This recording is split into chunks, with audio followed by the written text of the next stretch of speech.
नमस्कार. आज मी बनवणार आहे दोडक्याची चटणी. त्यासाठी मी हे 2 दोडके घेतलेले आहेत, थोडे मध्यम आकाराचे. एक टमाटर घेतलेले, 2 कांदे घेतलेले आहेत मध्यम आकाराचे, थोडे कोथिंबीर घेतलेली.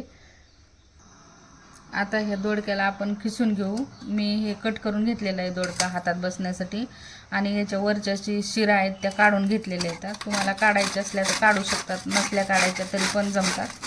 आता मी हे दोन्ही दोडके खिसून घेणार आहे. आता आपण दोडक्याच्या चटणीला फोडणी देऊन घेऊ. त्यासाठी मी एक कढई गरम करायला ठेवलेली आहे आणि 2 पळ्या तेल टाकणार आहे त्याच्यामध्ये छोट्याशा.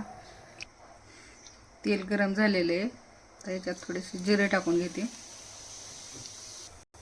जिरे थोडेसे तळल्यानंतर त्याच्यात मी हे 2 कांदे चिरून घेतले होते, बारीक करून घेतले होते कांदे, ते कांदे टाकून घेणार आहे. आता कांदा चांगला तळलेला आहे. याच्यामध्ये मी टाकून घेणार आहे टोमॅटो चिरलेला. 1 टोमॅटो टाकला. आता टोमॅटो आणि कांदा चांगला तळलेला आहे. त्याच्यामध्ये थोडीशी कट करून घेतलेली कोथिंबीर टाकायची. त्याच्यात टाकणार आहे थोडीशी हळद, 1 चमचा लाल चटणी, तिखट पाहिजे असेल तर तिखट टाका, आणि चवीनुसार मीठ.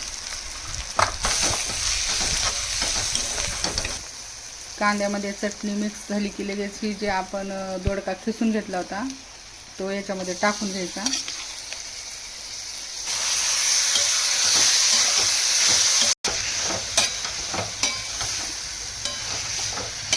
आता याला चांगलं मिक्स करून घेतल्यानंतर 10 मिनिटं चांगलं शिजवून घ्यायचं, आणि याला पाणी टाकायची गरज नाही. ह्यालाच आपोआप पाणी सुटलेलं राहते, त्या पाण्यामध्येच हे शिजून जातं. आता ही दोडक्याची चटणी चांगली शिजलेली आहे. तर आता मी ही गॅस बंद करून घेणार आहे. ह्याच्यातलं पाणी आता सर्व आटून गेलेलं आहे.